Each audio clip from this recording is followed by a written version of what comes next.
What if the reason you do not feel prosperous has nothing to do with money, position, or opportunity, but with the definition of wealth you have been unconsciously obeying? Most people never question this. They inherit a script. Prosperity means growth. More income, more visibility, more recognition. If your name expands, your life must be expanding. If your influence increases, your value must be increasing. And if that expansion slows down, something must be wrong. This belief is so normalized that it feels rational. Yet it quietly creates a permanent sense of insufficiency. Look closely at the emotional structure behind this model. If prosperity is external, then your stability depends on variables you do not control. Market shifts, opinions, trends, approval, outcomes. Every gain feels temporary. Every loss feels personal. You start measuring yourself through comparison, not clarity. You scan other people's progress and interpret it as a commentary on your own worth. And without realizing it, your peace becomes conditional. Conditional peace is not prosperity. It is psychological rent you pay to remain accepted. Epictetus saw this trap clearly. He was born into slavery. He had no economic leverage, no political platform, no inherited advantage. Yet he spoke about freedom and prosperity with a confidence that unsettles modern assumptions. Why? Because he refused to accept that external conditions define internal value. He understood something most people avoid confronting. If your worth depends on what can be taken from you, then you are never truly secure. Think about how often your mood shifts based on external validation. A compliment lifts you, a criticism destabilizes you, success energizes you, failure deflates you. In each case, the event itself is not the core disturbance. The interpretation is, the meaning you attach to it. And that meaning reveals where your prosperity is anchored. If your identity expands and contracts with outcomes, then you are not governing your life. You are reacting to it. The dangerous lie about prosperity is subtle. It tells you that accumulation will eventually create certainty, that if you build enough, earn enough, impress enough, the anxiety will disappear. But anxiety rooted in dependency does not vanish with quantity. It intensifies. The more you attach your value to externals, the more you fear losing them. And fear is not a symptom of wealth. It is a symptom of fragility. Epictetus redefined prosperity as inner command, the discipline to examine impressions before accepting them, the ability to pause between stimulus and response, the refusal to allow insult, praise, gain, or loss to dictate identity. This is not indifference, it is sovereignty. It is recognizing that the only domain fully yours is your judgment, your interpretation, your response. Everything else belongs to circumstance. When you internalize this, the structure of prosperity shifts. It is no longer about expansion, it is about stabilization. It is not about being seen, it is about being grounded. It is not about accumulating approval, it is about eliminating unnecessary dependence. And this shift is uncomfortable because it removes excuses. You can no longer blame the market, the system, or other people for your instability. You must examine your own interpretations. Ask yourself with honesty. When you feel inadequate, what exactly are you comparing? When you feel threatened, what are you afraid of losing? When you feel urgency, what are you trying to prove? These questions expose the architecture of your current definition of prosperity. And once exposed, it becomes clear that much of what you chase is not wealth. It is reassurance. Epictetus did not chase reassurance. He cultivated resilience. He trained himself to want less from what he could not control. He reduced his dependence on outcomes. He strengthened his ability to endure criticism without internal collapse. This is not passivity. It is strategic reduction of vulnerability. The less your peace depends on externals, the less power externals have over you. This is where smart silence begins to take form. Silence is not merely the absence of speech. It is the suspension of impulsive interpretation. It is the deliberate choice to observe before reacting. In that space, prosperity is recalibrated. You begin to see that stability is more valuable than applause. Clarity is more valuable than expansion. Self-command is more valuable than visibility. If prosperity is defined externally, you will always feel slightly behind, slightly exposed, slightly dependent.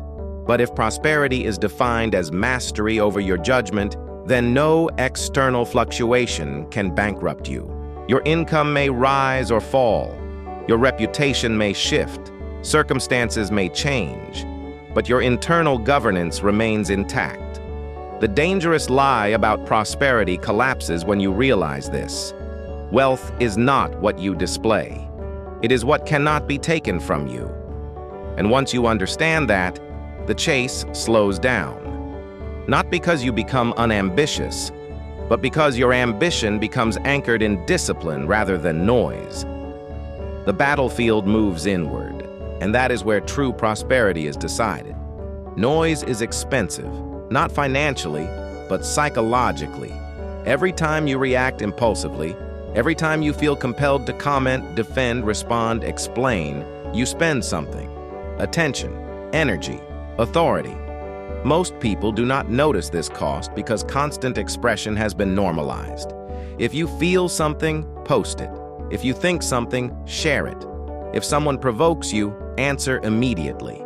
But what if this constant output is not strength, but leakage? Epictetus understood that unfiltered reaction is a form of self-exposure.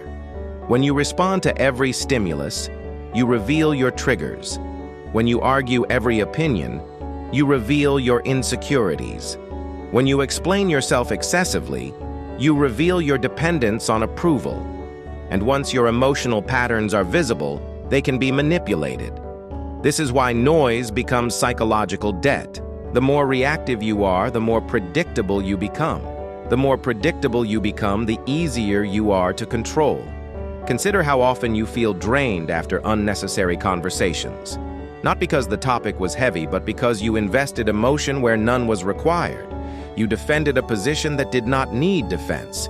You tried to correct someone who was not seeking correction. You explained yourself to people who were not committed to understanding you. Each moment felt justified in isolation. Yet together, they accumulate. That accumulation is debt. You pay with clarity. Smartsilence introduces a different economy. Instead of spending attention automatically, you conserve it deliberately.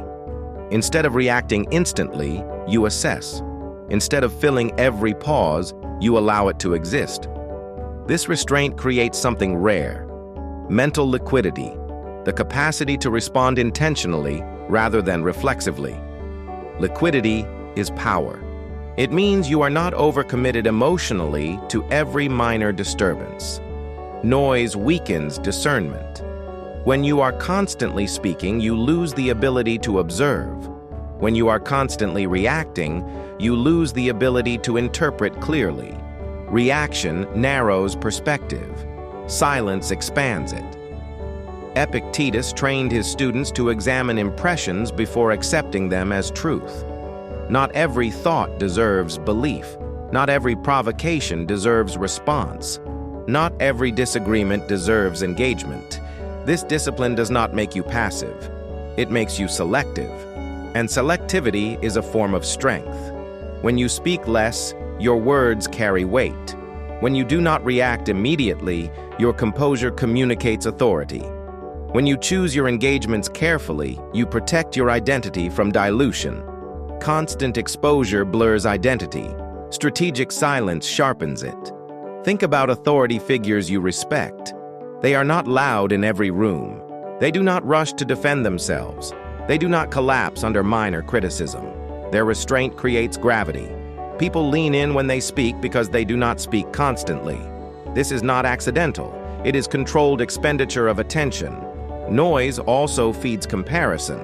The more you expose yourself to endless opinions, achievements, and commentary, the more your mind starts measuring. Measurement without intention leads to insecurity. Silence interrupts this cycle. It limits unnecessary input. It reduces the mental clutter that inflates desire and distorts perception. In silence, you are not performing. You are recalibrating. Epictetus did not have social media, yet he understood the principle deeply. He warned against becoming disturbed by things outside your control. In a noisy environment, everything feels like it demands your opinion. But most of it does not. And the habit of reacting convinces you that engagement equals relevance. It does not. It often equals distraction. Psychological debt accumulates quietly. You do not notice it until you feel scattered, irritable, mentally exhausted without clear cause. That exhaustion often traces back to overexposure and overreaction. You have been spending yourself on moments that did not deserve you. Smartsilence reverses this pattern. It teaches you to value your internal stability more than momentary validation. The ability to remain composed when provoked is not weakness. It is stored power. The ability to listen without interrupting is not submission. It is strategic positioning. The ability to leave an argument unanswered is not defeat. It is refusal to invest in low-return exchanges. When you reduce noise, something unexpected happens. Your perception sharpens. You notice subtleties you once missed. You detect motives behind words. You sense emotional shifts in conversations. Silence enhances awareness because it frees cognitive space. And awareness is a form of wealth. If prosperity is inner stability, then noise is its greatest threat. Not because sound itself is harmful, but because unexamined reaction erodes self-command. The more you master your responses, the less you owe emotionally to the world. That reduction of debt increases your sovereignty. Smart silence is not about isolation. It is about disciplined engagement. You choose when to speak. You choose when to withdraw. You choose what deserves your energy. And that choice, repeated consistently, compounds into authority. There is a form of wealth that almost no one trains for. The wealth of containment. The ability to feel deeply without spilling yourself into every room. The ability to experience emotion without broadcasting it. The ability to endure misunderstanding without rushing to correct it. This is not suppression, it is control. And control of self is the core of prosperity. Most people leak. They leak frustration through tone. They leak insecurity through over-explaining. They leak fear through defensiveness. They leak pride through unnecessary boasting. Each leak feels justified in the moment.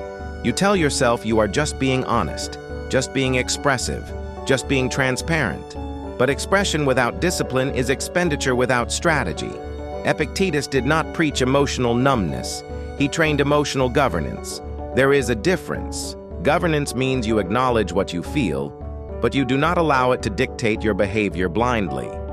You create a space between the emotion and the action. In that space, you decide. That decision is sovereignty. Ask yourself how often you explain yourself excessively. Someone questions your choice and you rush to justify it. Someone misinterprets your words and you immediately attempt to correct the narrative. Why? Because being misunderstood feels like a threat. But is it truly a threat? Or is it an attack on your image? When your identity depends on being seen accurately by everyone, you become fragile. Containment removes that fragility. Prosperity of self-containment means you do not need every room to validate you. You do not need every person to agree with you. You do not need every misunderstanding to be resolved immediately. You are stable enough to let some things remain unfinished. That stability signals strength. Consider how much energy is lost in defensive speech. You clarify, elaborate, add context, over-communicate, trying to protect how you are perceived. And the more you speak, the more opportunities you create to be misinterpreted again. The cycle continues. Silence interrupts the cycle, not as avoidance, but as measured restraint. Epictetus reminded his students that it is not things that disturb us, but our judgments about them. The judgment that you must always be understood. The judgment that you must always respond. The judgment that silence equals weakness. These judgments create compulsion, and compulsion is the opposite of freedom. When you practice containment, you begin to notice something powerful. Emotions pass more quickly when they are not dramatized. Anger fades when it is not fed by repeated narration. Embarrassment dissolves when it is not constantly revisited. Envy weakens when it is not compared out loud. Silence reduces emotional inflation. Self-containment also protects your strategic advantage. When others cannot read your internal turbulence easily, you maintain leverage. If someone attempts to provoke you and you do not react, the power dynamic shifts. If someone tries to expose your insecurity and you do not defend, their strategy collapses. Emotional restraint creates unpredictability, and unpredictability commands respect. Prosperity in this sense is emotional surplus. You are not spending yourself cheaply.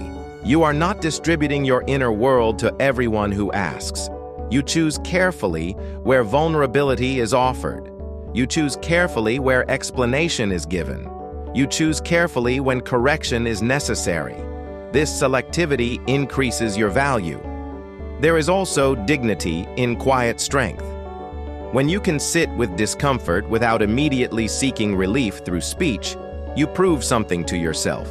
You prove that you are not ruled by impulse. That proof builds internal confidence. Not loud confidence, not performative confidence, grounded confidence. Many people fear silence because silence exposes what they have not mastered. In containment, you face your emotions without distraction. You observe your impulses without acting on them. That observation is uncomfortable at first, but over time it becomes clarifying. You begin to see patterns in yourself. You see where you are triggered. You see where you seek validation. And once you see clearly, you can refine. Epictetus did not promise comfort. He promised freedom. Freedom from unnecessary emotional turbulence. Freedom from the need to defend constantly. Freedom from the exhaustion of overexposure. That freedom is prosperity of the highest order. When you contain yourself wisely, you are not shrinking. You are consolidating. You are turning scattered energy into focused strength. And focused strength changes how you move through the world. People feel it even when you do not announce it.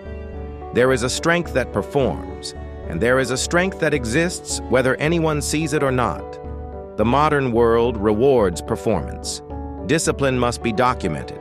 Resilience must be announced. Growth must be displayed. If no one witnesses your effort, it feels incomplete. But Epictetus trained a different kind of power, invisible strength.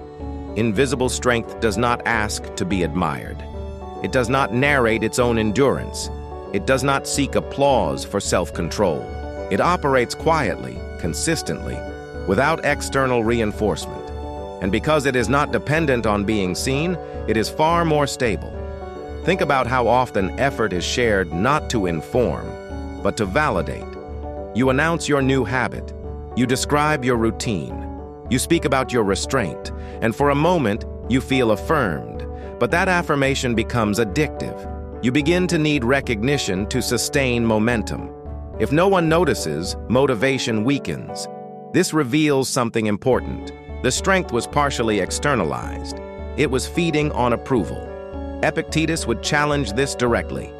If your discipline requires witnesses, is it truly discipline, or is it performance shaped to secure identity?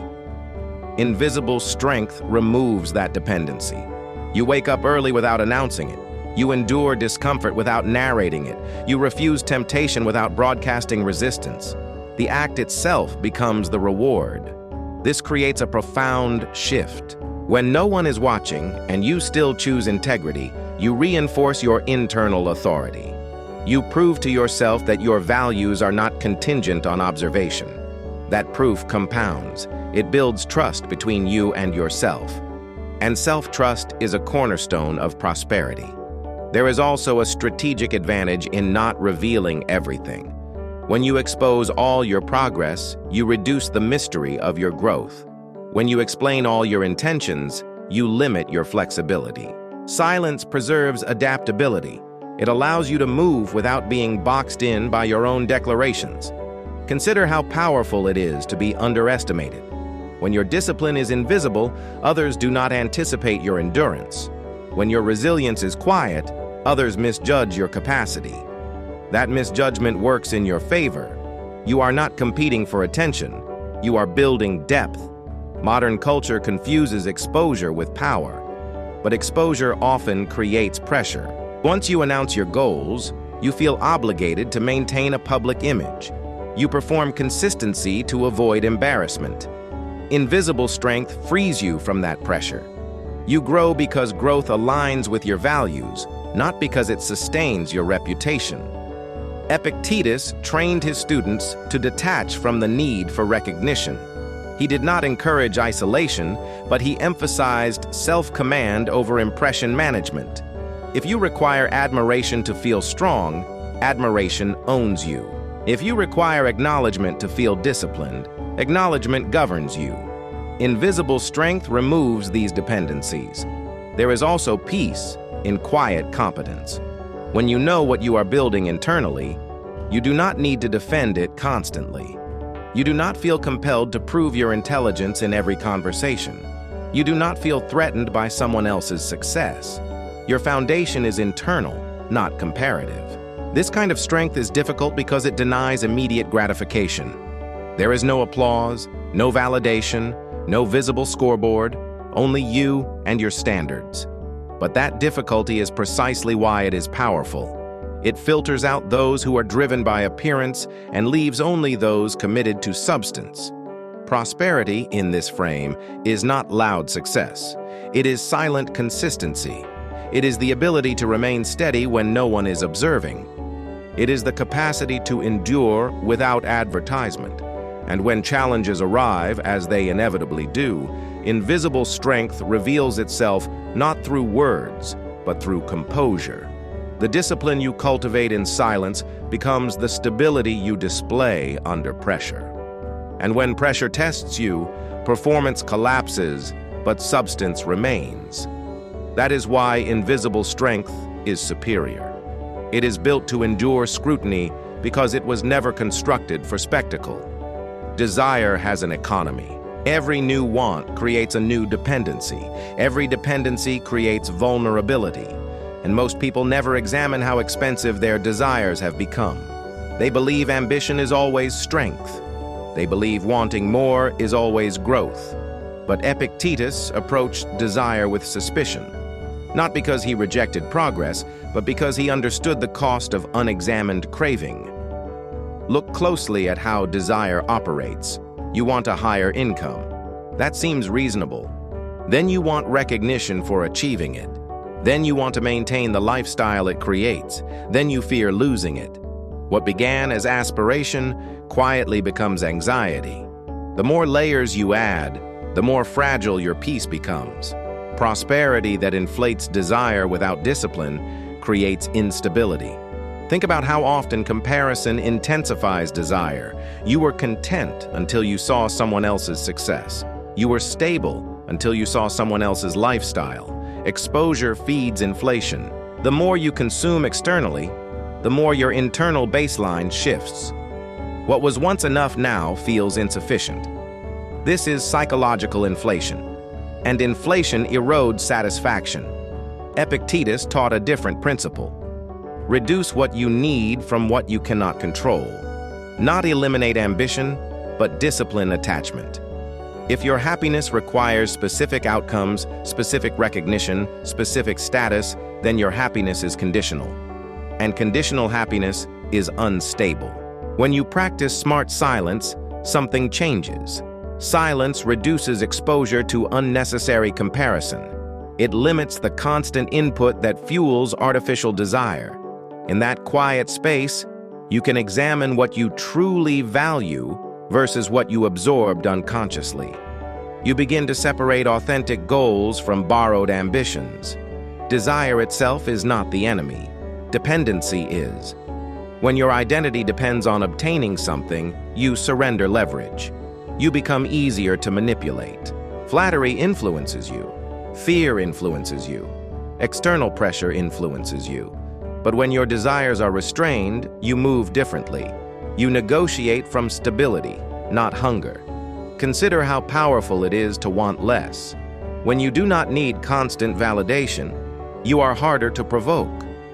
When you do not need status to feel secure, you are harder to intimidate. When you do not need to win every exchange, you are harder to destabilize. Restraint increases leverage. Epictetus would remind you that what disturbs you is not the object itself, but your attachment to it. If you desire admiration intensely, criticism will wound you deeply. If you desire comfort excessively, discomfort will feel unbearable. If you desire control over others, their independence will frustrate you. The strength of your reaction reveals the intensity of your attachment. Prosperity, then, is not accumulation of desires fulfilled. It is reduction of desires that enslave. The fewer emotional hooks you carry, the less the world can pull you. This does not mean living without goals. It means pursuing them without staking your identity on their outcome. Notice how much calmer you feel when you accept that certain outcomes are preferable but not necessary. That distinction changes everything. Preferable means you will work toward it. Necessary means you believe you cannot be at peace without it. The second creates pressure. The first allows discipline without desperation. Silence helps you detect hidden necessity. When the noise stops, you hear the urgency inside. The quiet demand that says you must prove yourself, must reach a certain level, must be seen a certain way. When you observe that voice without obeying it, you weaken its grip. And in weakening its grip, you strengthen your sovereignty.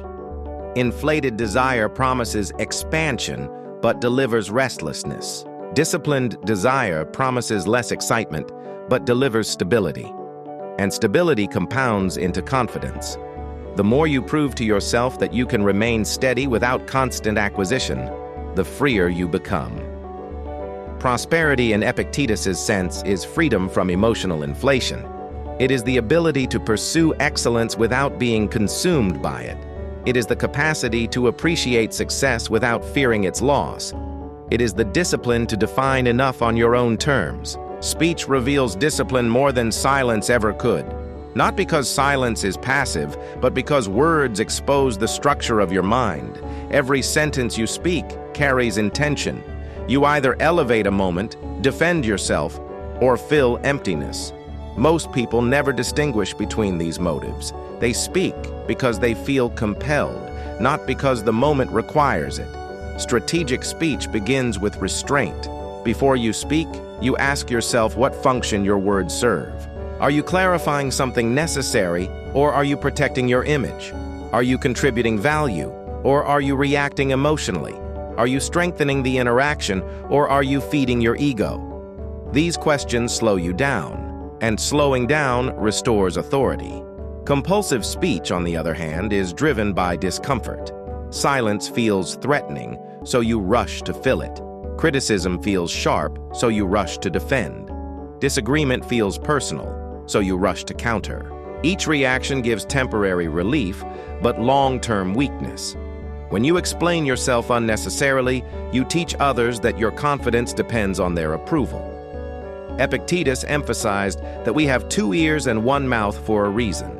Listening is not submission. It is reconnaissance. When you speak less, you gather more information. You detect inconsistencies, motives, emotional shifts. The one who speaks constantly exposes themselves. The one who listens strategically gains insight. There is also strength in unanswered provocation. When someone attempts to provoke you and you remain composed, you alter the dynamic instantly. They expect reaction. They anticipate defense. When it does not come, their leverage dissolves. Silence in that moment is not avoidance. It is refusal to invest. Not every statement deserves correction. Not every accusation deserves response. Not every misunderstanding requires clarification. The urge to correct everything often comes from insecurity. You feel that if something false is left unchallenged, your identity is threatened. But when your identity is internally anchored, you can tolerate incomplete narratives without collapse. Strategic speech is also concise. It does not over-explain. It does not dramatize. It does not chase validation. It delivers what is necessary and stops. This economy of words builds presence. People pay attention because you do not speak carelessly. Scarcity increases value. Notice how authority figures often pause before responding. That pause is not weakness, it is calibration. They weigh the impact of their words. They understand that speech commits energy. Once spoken, words cannot be reclaimed. Silence preserves optionality. It keeps you adaptable. Compulsive speech reduces clarity. The more you talk without reflection, the more you contradict yourself. You reveal internal confusion. Strategic speech reflects internal order. It shows that your thoughts are structured, not impulsive. Smart silence does not demand muteness. It demands intention. When you speak, it should improve the situation or remain neutral. If it worsens the atmosphere, feeds ego, or escalates tension unnecessarily, it is expenditure without return. There is also self-respect in withholding commentary on trivial matters. You demonstrate that your attention is not easily captured, that your energy is selective, that you cannot be baited into every debate. This selectivity creates psychological distance from chaos.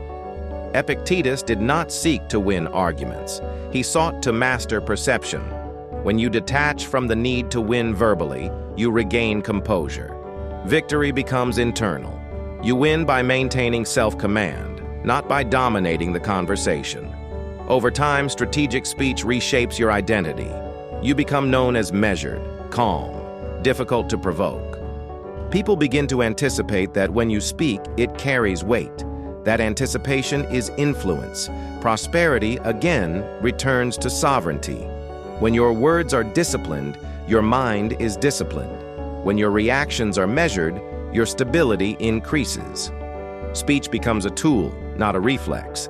There is a level of prosperity that cannot be threatened because it does not depend on what can be attacked.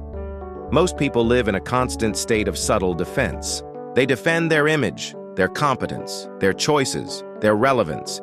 Even when no one is directly challenging them, there is an underlying vigilance, a need to maintain status, a need to avoid embarrassment, a need to prove worth.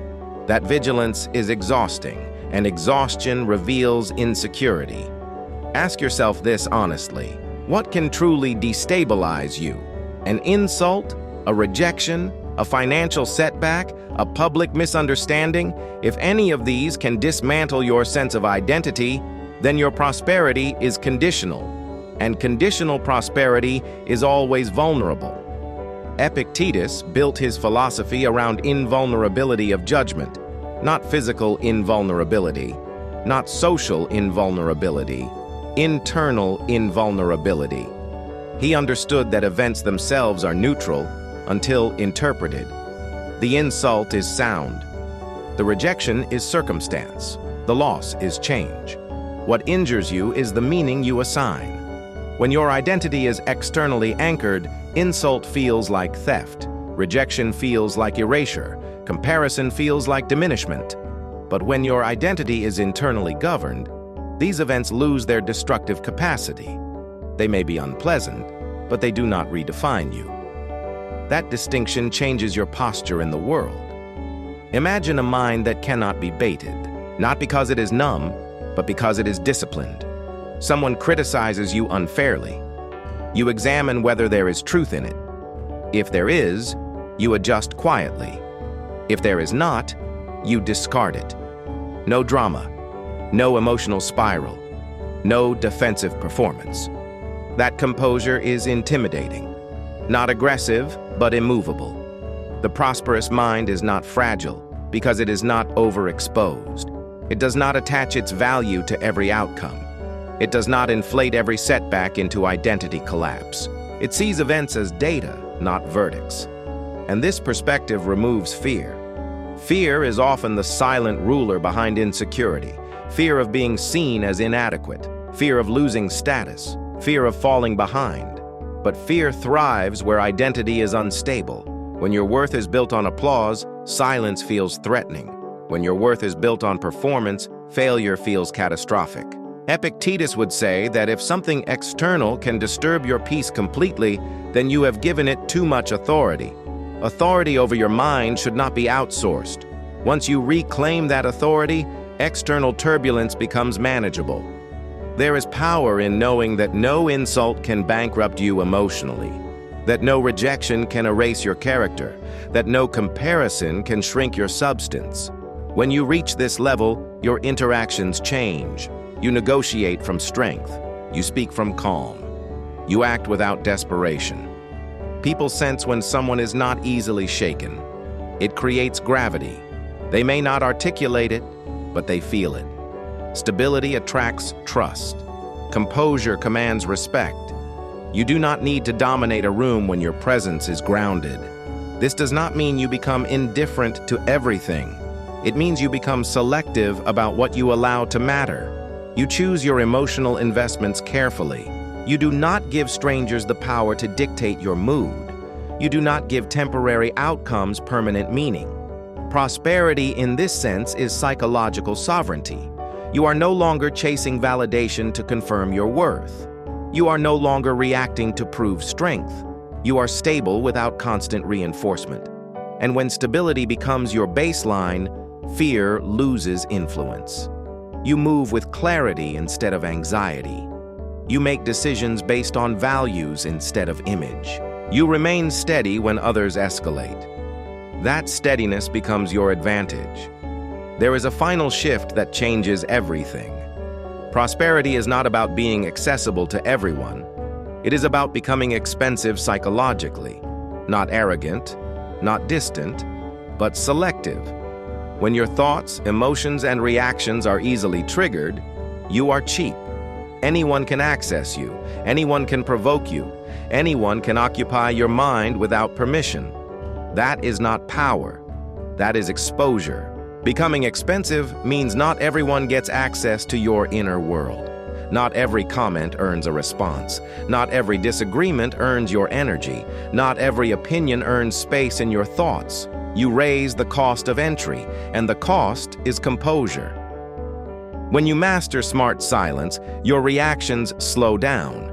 You choose who influences you. You choose which battles deserve engagement. You choose which voices deserve attention. This selectivity creates depth. People begin to understand that your attention is valuable, and value commands respect. Think about how often your day is hijacked by trivial things. A message, a remark, a comparison, a minor setback.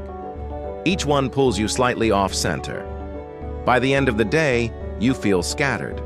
Not because the events were catastrophic, but because you allowed them unrestricted access. Accessibility without boundaries creates exhaustion. Epictetus did not isolate himself from the world. He disciplined how the world entered him. That is the difference. He understood that while events are unavoidable, interpretation is chosen. When you filter what enters your mind, you protect your internal environment. And protection is not fear. It is responsibility. Becoming expensive psychologically also changes how you relate to ambition. You pursue goals, but you do not sacrifice stability for them. You seek excellence, but you do not mortgage your peace. You desire progress, but you do not inflate every delay into crisis. Your identity remains intact whether the outcome accelerates or slows. There is also dignity in withholding immediate reaction. When someone tests you and you remain steady, they feel the boundary. When someone attempts to provoke you and you do not engage, they sense the limit. You do not announce boundaries loudly. You embody them quietly. The world often equates availability with kindness, but constant availability breeds disrespect. When your time, attention, and emotional energy are unlimited, they are undervalued. When they are measured, they are appreciated. Silence becomes part of that measurement. Prosperity then reveals its final form. It is not accumulation. It is insulation. Insulation from emotional manipulation. Insulation from comparison. Insulation from compulsive reaction. Not isolation, but protection of what matters most: clarity. And here is the paradox. The less you need from the world, the more confidently you move within it. When you are not desperate for recognition, you become more influential. When you are not chasing validation, your presence strengthens. When you are not reacting to every disturbance, your authority deepens. This is the prosperity Epictetus pointed toward. A life where nothing external can purchase your peace cheaply. A mind that cannot be rented by triviality. A character that does not fluctuate with opinion.